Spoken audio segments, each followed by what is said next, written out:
Okay, we're gonna try this again. Because I did this little live stream. I had some issues with the simulator. I had some issues with the audio. So I'm sorry, but I deleted that one. And we're gonna do it again. Grab myself a little checklist also. And we're going to do this the way it's supposed to be done. So, my name is Dennis. I'm also known as Pilot Hoy. Welcome to my channel. I'm a 737 pilot. Fly for Dutch Airlines. You can probably tell which one. And I think sometimes it's funny to do stuff like this at home. Just for fun or just for learning, studying. But today it's going to be just for fun. And I hope I can teach you guys something. What we're going to do is we're going to do a little flight. We're going to do a flight from Rotterdam to Amsterdam. It's a really short one. So yeah, I did that a couple of times in real life, and I'm going to show you how you basically do it and how you set up the airplane. So basically we arrive at the airplane, cold and dark. And what we're going to do is we're going to do a power up. So I'm going to do everything by the checklist also. So the power up checklist, it says the battery switch guard closed. I'm going to change the view a little bit. Standby power, guard closed. Alternate flaps, guard closed. Windshield wipers are in the park position. Electric hydraulic pumps are off. Landing gear lever is down. And if available, external power, ground power switch on. It's available and it's on. That's the first step of electric power up. What's also an option is you can use the APU if there's no ground power, but then you first have to do an APU check, a fire check. And why I'm pointing at the car components, you need to do the APU fire check. We're going to do that later on in the flow. So that's the first step. I'm going to move to my side of the aircraft because I'm used to the right side of the aircraft. And then we're going to basically set it up. So we're going to start at the aft overhead panel. Put the IRSs in nav mode. It shows on the C. Then it switches to align, and it starts to align the IRSs. We check if all the switches are in the right position. No PCU light. Guards closed. Those we talked about. No PCU light. Depends on the configuration. There is even some chatter from the ground. This is not relevant for an observer. We check if all the switches here are closed and the EC is on. Gear lever down. Flight recorder closed. Off light. Test the Mach airspeed warning test. Stall warning. Takes about a few minutes for that one to work. I believe 8. Not sure about that, but when the AC is on and battery is DC, of course. So if I'm not forgetting it, we're going to check it later. And in real life, I hang up a note so I don't forget it. Low pressure, that's correct. Yaw damper on. Navigation and display panels normal. Auto normal. Dim lights. All the fuel pumps off at the moment. This is the electric panel. The cap utility IV packs on. This is preference based and the battery on, of course. Standby power closed. Drive lights are illuminated. Cars are closed. Ground power, yeah. The generator is going to use in a bit once they're on. Then we're going to do a fire test. Fault in-up test. Looks good. Fire test. And you also see the fire warning. That looked good. Check the scripts. And what I always do, I check the cargo fire compartments because I'm here as well. You do that the first flight of the day. Go back to the overhead panel. Put in some lights. Zip. Excuse me, because sometimes I miss the button and it zooms left or is sign is not illuminated. Smoke sign. Normal. Emergency exit lights. Oh, not on. It's like this. Then you put the guard down and it's on. No smoking, of course. Seat belts were filled up on. Wipes are parked. Window heat goes on. Probe heat goes later on. And the same way anti-ice. Same with the hydraulics. Because it comes later in the flow. Move to the other side. Recording on. Trim air switch on. This shows the temperature at the controller cabin and in the ducts and the cabin. So you set it for preference. In real life, the APU gets most of the time it gets quite hot. So I put them in a cooler mode. Recirc fans on. Packs go to auto. Then I check if everything is audible. Yeah, I think so. Auto isolation valve goes to the open position, so you can see it also. So the down position. Engine bleeds on, APU bleed off. We're gonna do a flight at 2,000 feet. Land altitude minus 100 feet. Precision auto. I'm not really needing it now, but this is how we set it up. Landing lights are off. Runway light, taxi lights off, APU off at the moment. Start switch shot like this. Logo light is on for now. Steady position light, anti-call off, wing light off, and we will put it on. Then we move here. We first move to this panel. We set up the QNH. I just put it in 1013, so standard basically. The Baro we put at 800 feet because that's our acceleration height. But I'm gonna need to turn it a lot. I'm gonna do it anyway. I'm gonna set it up 800 feet. Always takes a long time. This would be awesome if they would change it that you can just enter the value. Because yeah, the scroll wheel is hating me for doing this.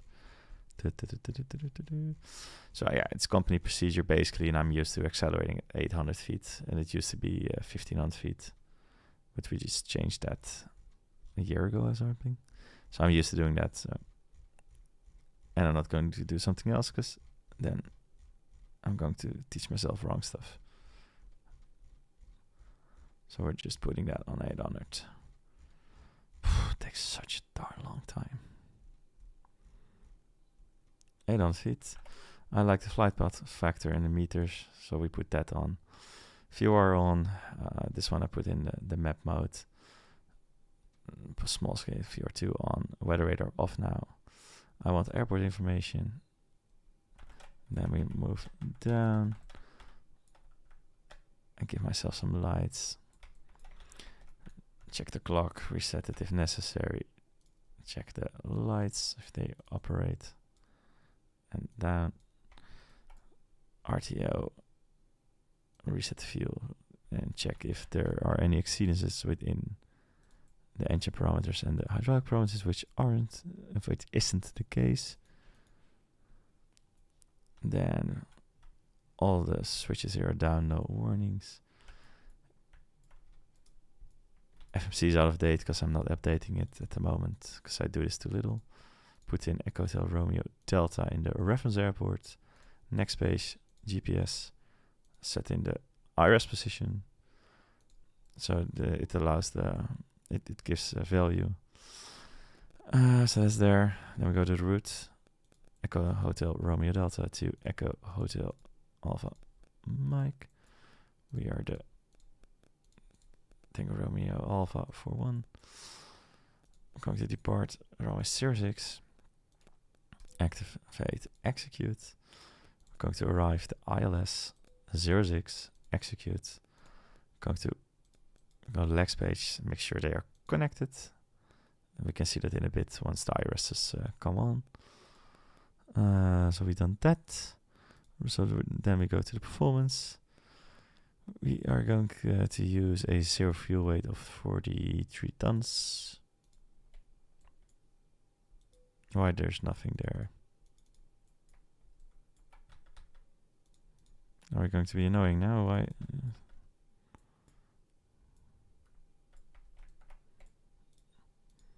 Let's see, what's your issue? Payload.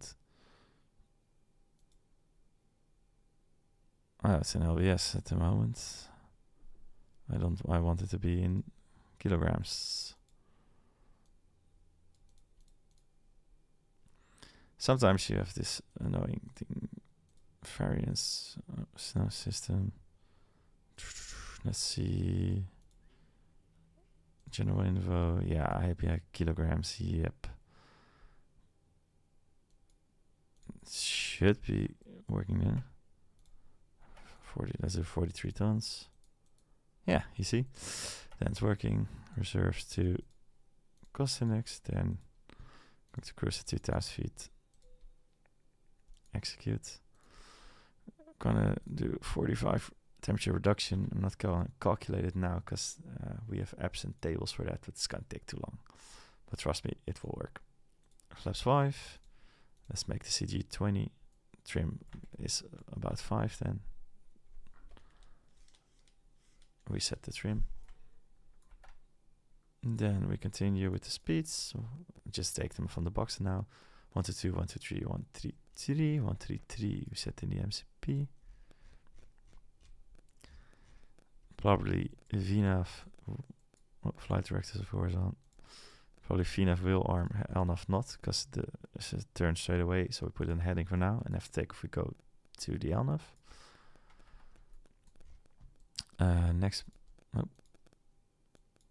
Next page.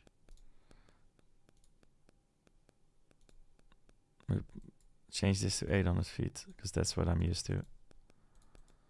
800 feet with traction 45 and 15 outside. So that's all set. Put this one in relax mode. Well, captain, of course, tests all the lights, but we're not going to do that now.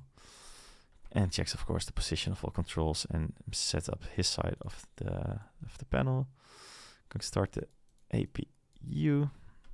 And if we do that, we hit the timer. Then I change one thing which I don't like. It's the radial altimeter. I want and the fuel gauges. I want that stuff to be a little bit different.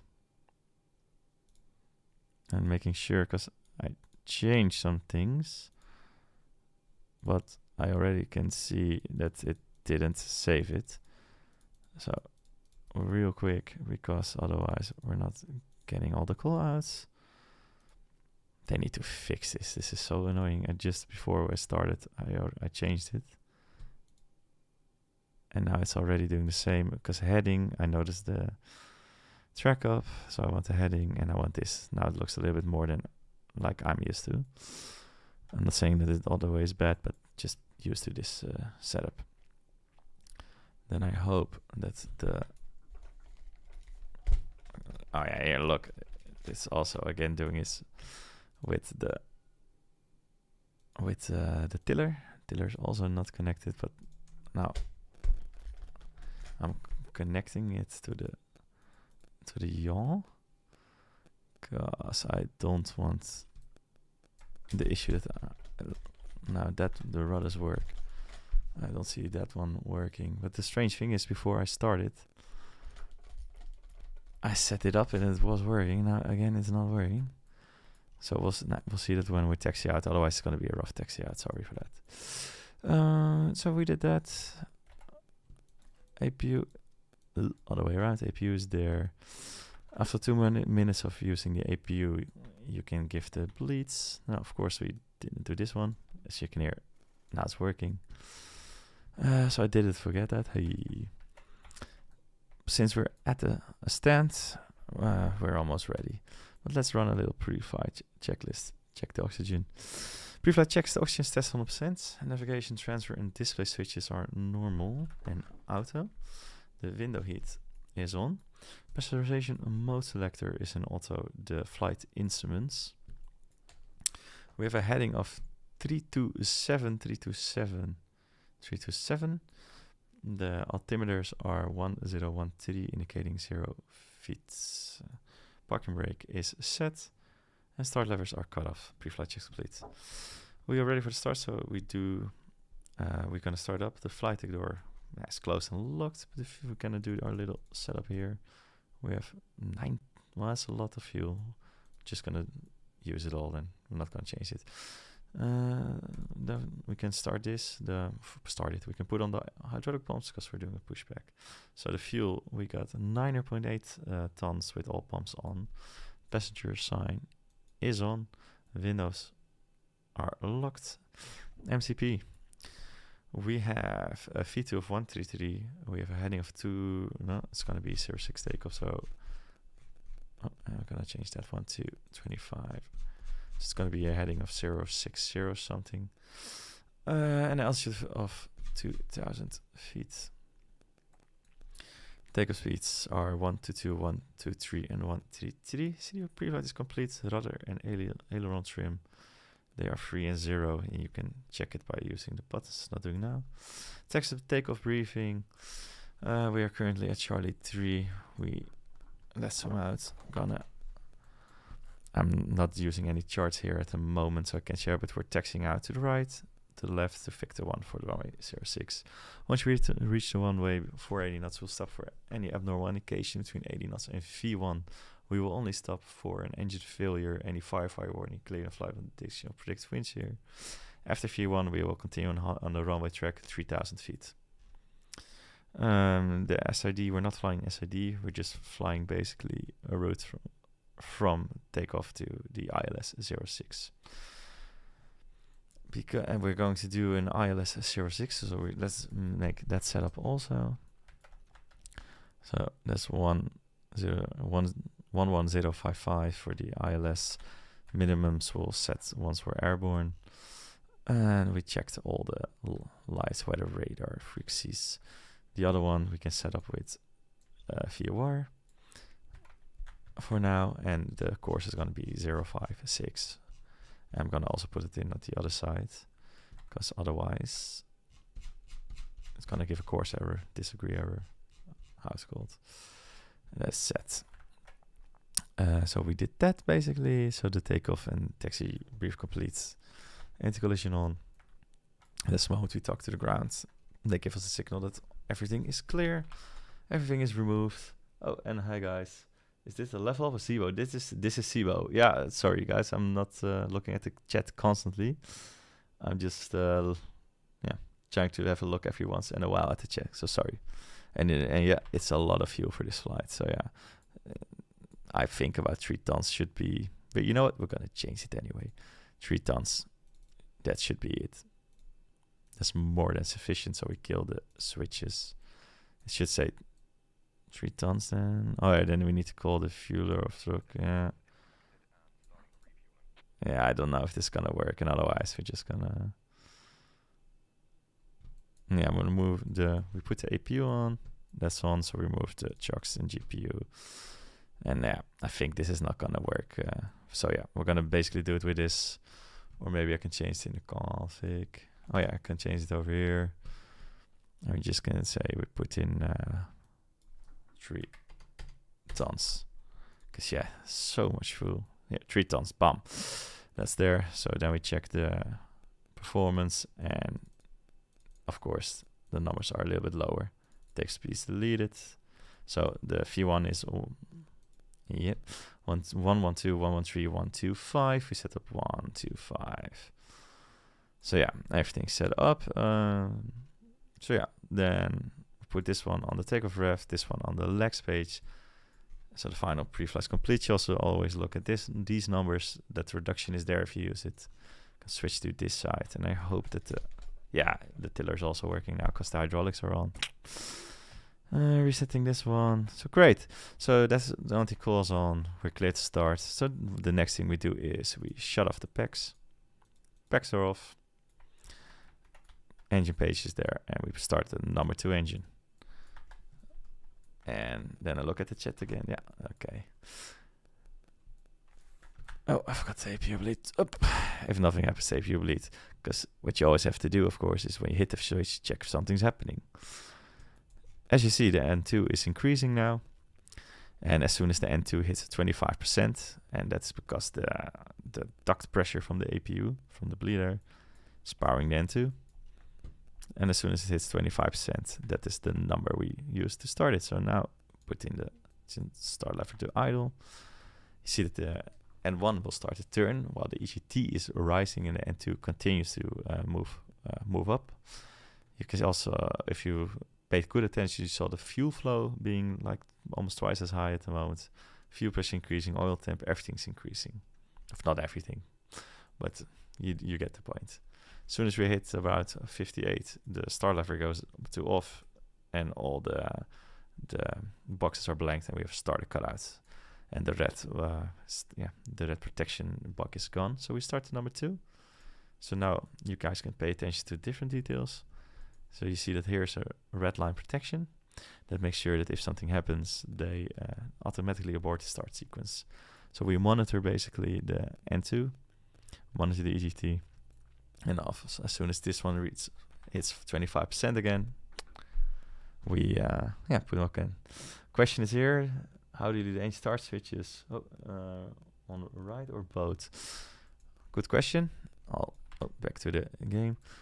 We put them on right when we go away. That's at the and when we arrive somewhere else, the house says you put the left, and this has to do with the electrical system. That's the only way to test certain systems. So as you see, the red line protection is there. We're starting up again. The EGT is increasing. I mean, the M1 is increasing. You hear this one pop off, and everything's gone. So we have a successful start. So, and what we do then is we ask for the flaps. So flaps 5 we calculate, we check that, flaps 5. We do a flow, put on the generators, put on the probe heat. Wing and engine anti-ice is not needed. We put on the packs again, put the isolation valve in auto, APU bleed off, kill the APU, start switch is continuous. Put the system page up, so we can do a flight control check. So as soon as everybody is gone downstairs, all the push truck and everyone on the headset, we do a flight control check, see if everything is working. So yeah, basically we forward, back, left, right, rudder left, center, right, center. We blank the page, and our procedure is to call that the flaps are set, so flaps 5 and a green light. We ask for taxi, and we get, in this case, we get taxi light on. And let's get a nice view like this. Parking brake disconnect, and we're going. Because the aircraft is really empty, it's going to shoot forward like a rocket in real life. So normally you need about 40%, but in this case, as you can see, it's already moving. So yeah, we're not using it too much. Yeah. And why is it not moving? Yeah, there it is moving. Yeah, this is not really that accurate. We check right, we check left, and of course we read the before taxi, which tells us that generators on the probe heat are on. Anti-ice off, isolation valve is auto, recall is checked, auto brakes RTO. Flaps are 5 green light. This one we took out of the checklist because we do that on another stage. Start switch or continuous flight check equipment clear. That's the right way to do it. But yeah, I'm trying to make it a little bit more hasty because I wanted you guys to also have some fun. And while taxiing out, and my mate's telling me to come to play Fortnite in a little bit. Once we're taxiing out, we have of course a before takeoff checklist. And as soon as we see the runway end, the portion we need, we call for that checklist because we calculate for full length. And we tell the cabin crew to take their seats, and once the cabin tells us first that they're okay, we set on the switch on the weather radar. And let me see, I see some questions. Pretty cool technique system that integrates as money. Yeah, fusing. Do you know what an ACE? And for safety net alerts incursion also follows the green used by for. Yeah, but do you know what an ASMGCS is? Well, now I do, I think. Thanks. And yep, Fortnite. So after this, we're going to shoot some noobs. So yeah, I see Victor 2. We're going for Victor 1. That's the next one. So I call for the before takeoff checklist. Before takeoff checklist, and it says laps 5 required, 5 green lights. You know what? I'm going to just fly from this side. So we're going to change this and legs over there. 5 required, 5 green light, and the step trim now changed to 4.25 units. That was based on the previous one. So, oops, it's set. Yeah, you see my yoke moving because I don't have rudders. I have yaw axis for, you can see my rudder pedals and stuff. It's all connected. So yeah, before we enter the runway, we are cleared for takeoff. We put on the landing lights, kill the taxi light, put them, do the strobes in the steady position. I'm gonna set it still for a second because this is not working out for me. Put the transponder into TARA, and we're gonna keep it rolling. I unfortunately forgot to map the toga switch. So that's going to be a little hassle once we're on the runway, but first let's line up. First things first. And as you can see, it's so sensitive. That's what I hate about playing Flight Simulator. It's all so sensitive. I mean, in real life, you feel that you're flying machines. For example, now the speed drops like crazy. That doesn't happen in real life because you have mass. And I have to give a lot of power, but we're only 46 tons. So yeah, it's not really realistic, to be honest. Because now I have to add a lot of power, look. Or maybe the reverse or something is coupled to it, I don't know. Yeah, so this makes it a little bit difficult to do a really good lineup. So we're just gonna do it like this. Here, the speed's already 0. I think something is wrong with max braking or something, but I'll look into it later. But this is also not realistic if you have to give 55% and you're not moving. Because when the airplane is empty and I close the thrust levers, believe me, it's rolling. So what's happening? Yeah, okay. Now I'm gonna put the thrust at 40%. And we're gonna take off, but sorry for this. Toga.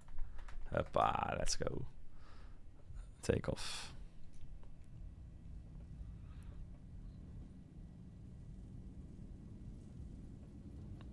Check.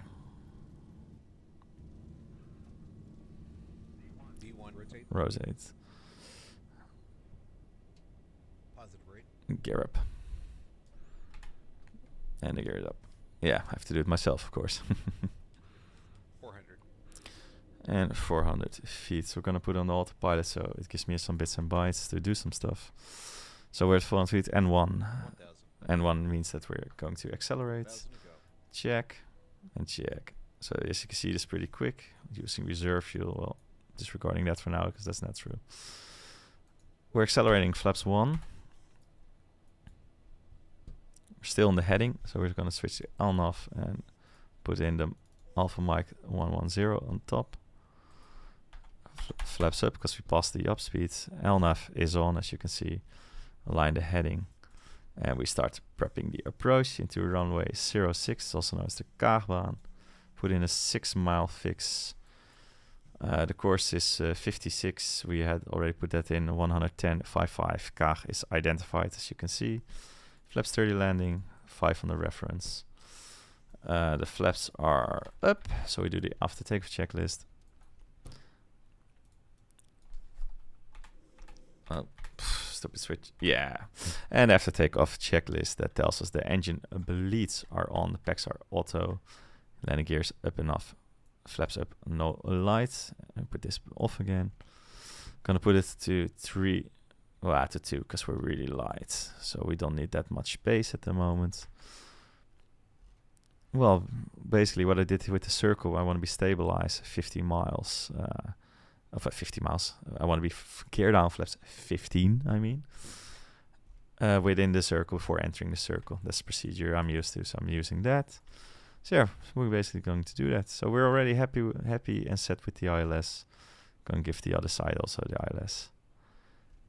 And because those flights are really short in real life, you brief them on the ground. So yeah. And now you even have some time left. So yeah, we need to fly to Alpha Mike 110. As soon as we get close, we'll engage the approach mode. And we're going to fly the ILS into runway 06. Line the heading buck there. And let me look at the chat for a second. Moet de ND-ring van SPL of...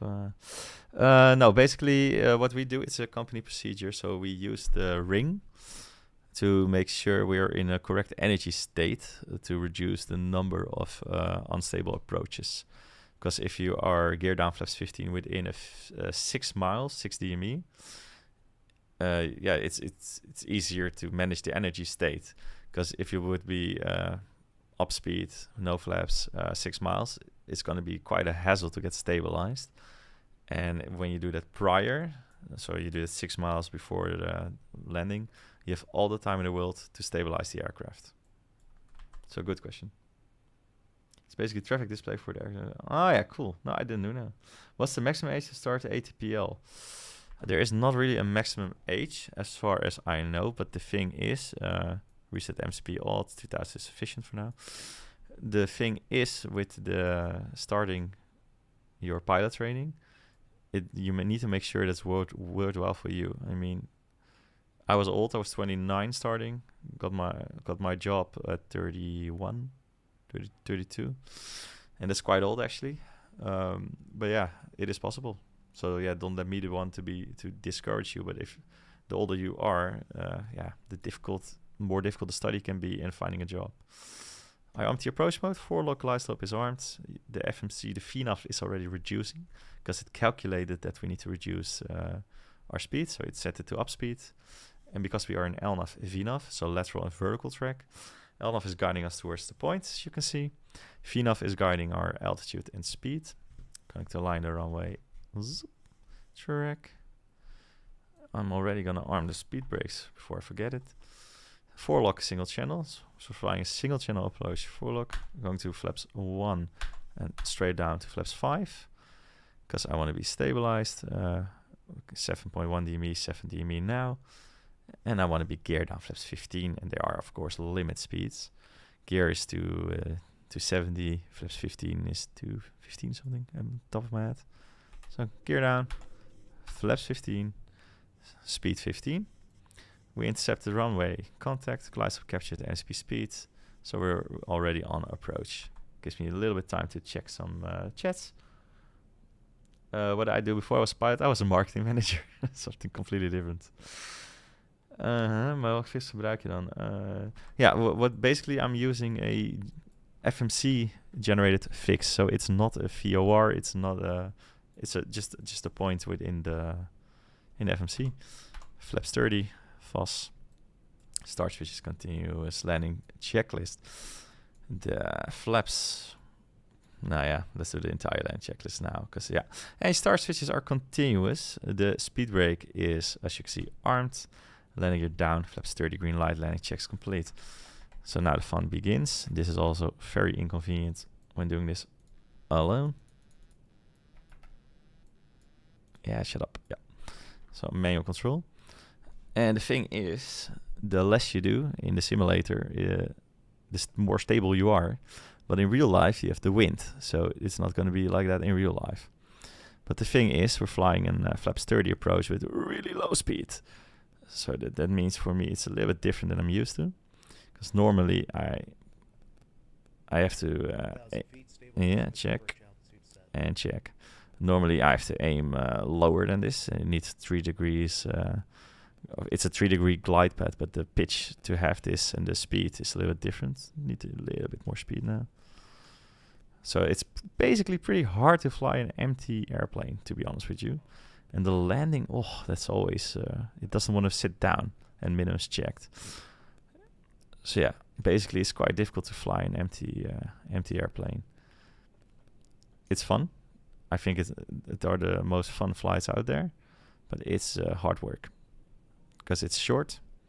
The airplane is flying different than you're used to. So yeah. So also for now, I'm looking at my thrust value. Normally I land with like 60% M1 or something. And now it's more, 54. And the fun thing is, what people always tell me, the glide slope and the PAPI, they don't match up, because the thing is, they make it for the biggest aircraft, not for the smallest. And the 737 is not that big. So in order to fly a good approach in real life, you're always a little bit, I'm visually flying now, by the way, so I'm disregarding the glide slope. 20, flare, a little flare. As you can see, it won't sit down. Great landing, thank you very much. Reverse as normal. Speed brake up. And all the brakes are doing the work.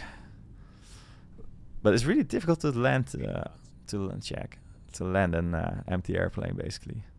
So yeah, 60 knots. So we're stopping the reversers. Manual braking, all the brakes disarmed. Going to exit territory, and then I'm going to check the chat for a second again, because I need to do my screen a little bit smaller so I can read the chat. Do you fly both 700, 800 real life? Yeah, I do. I do, to be honest. Thanks. Let's see. Let's read some chats. Thanks. Worden trouwens de linker 2 landinglampen nog gebruikt of niet? When it's really dark, the question is, do we use the other landing lights, the retractables? Yeah, we do actually. But landing at Amsterdam, it's really bright. So, but if, for example, I can show you if we're landing at Eindhoven, I can show you. And then we're gonna make it night and do a little approach.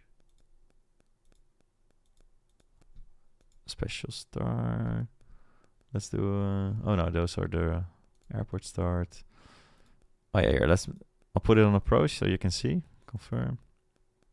Oh, I'm gonna do it in a second because you guys probably want the taxi. The how you say it? Taxi in procedure. So at Amsterdam, there's an automatic frequency change. So we switch to the tower frequency from tower to ground. Put the probe heat off. Oh. This is so strange that it's not moving actually. But yeah, no, taxi let off. When you vacate the runway, this one goes to steady again. Basically, the flight director switches go off. We put off the auto brakes, the flaps go off, the weather radar goes off because we don't want to give anyone cancer, you know. This one goes to the expander mode again. And if you need the APU, you start the APU. I'm doing it now because I have all the time. Yeah, basically I can show you the taxi in procedure, but it's not that exciting because we exit here, go to the Charlie gates. There we do a shutdown procedure. Just gonna do it here. So yeah, when we arrive at the gate, we switch off the pumps, the fuel pumps. I mean, we put the hydraulics off, and then we do that. And then what we do is we check the fuel pumps are off, hydraulic pumps are off, the flaps are up, parking brake is set, engine start levers are cut off. Then now just only doing one, otherwise we're in the dark. Weather radar off. That's the shutdown checks. So yeah, let's pretend we're at the gate. So I give us ground power on. Kill the second engine. You see that they're switching off. Here, this is also a bug because it needs to switch off. And as soon as they're off, anti-collision light goes off, seat belts go off. We do all the paperwork, and then we secure the airplane, put off the IRSs, shut off the window heat. This one off, emergency exit light, and the packs go off. And as soon as we're really done with the aircraft, then we make it cold and dark again. But first, let's see the check. Let's do the check again. Lamp in the cockpit. How did it feel the first time you sat behind the yoke and to fly commercial? Yeah, oh man, it was a nerve-wracking experience. I tell you that.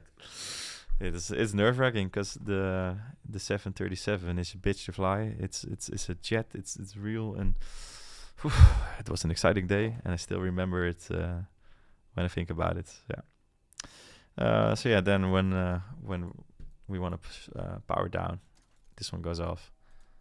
This one goes off. And it's cold and dark again. So yeah.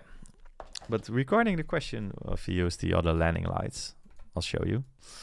Once you go to an airport in the dark, which does not have the same lights as Amsterdam, for example. Eindhoven has that. So yeah, basically when you fly into Eindhoven, you have the approach lights. Let's fly the 03. And we do it 10 miles. Confirm. And we need to start it up with the engines. And we're going to do it by night then. Yeah, let's do it first by night. Oh, I just can move this, I think, yeah. If you do that, if you fly an approach here, at the image you can see it, you have all the lights, but Eindhoven only has the edge lights, so it doesn't have the center lights. So you're landing in complete darkness, actually, with only the lights at the left and right side. So then you use all the lights you can get. The taxi light, here we go. I'm not gonna set it up, I'm just gonna show you, so I'm gonna fly towards it. But I just did 10 miles to stabilize it a little bit. Because Xplane always tends to Yeah, positive gear up, etc. It's already up. Oh, it's nice and dark. Let's get some lights in. So inconvenience. I can't even see the lights, man. Come on. I know they're here, but I can't see them.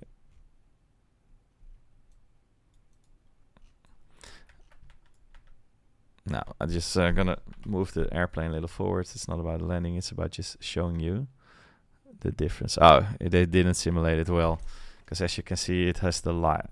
Oh no, yeah, they did actually. They simulated quite well, because as you can see, it doesn't have the center lines.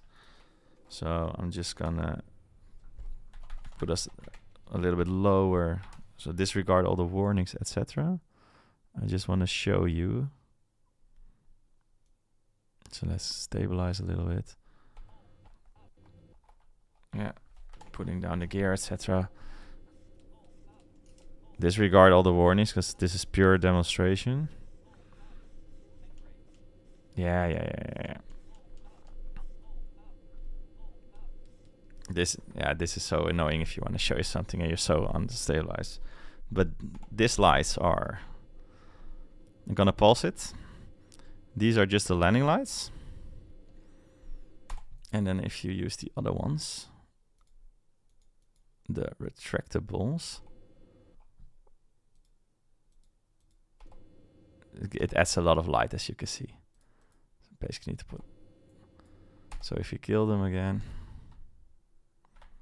this is again purely a demonstration, so not a proof of flying skills or whatever. You can see that's pretty dark, right? So yeah, that's basically the demonstration. No, they're not extra speed brakes, but they do add drag because they pop out. Yeah. Would you want to fly a different jet if the opportunity arises? And so which one? Well, yeah, basically that's gonna happen, because in the next years I'll be switching to the Airbus A320 family. So I'm gonna be an Airbus pilot if I want or not.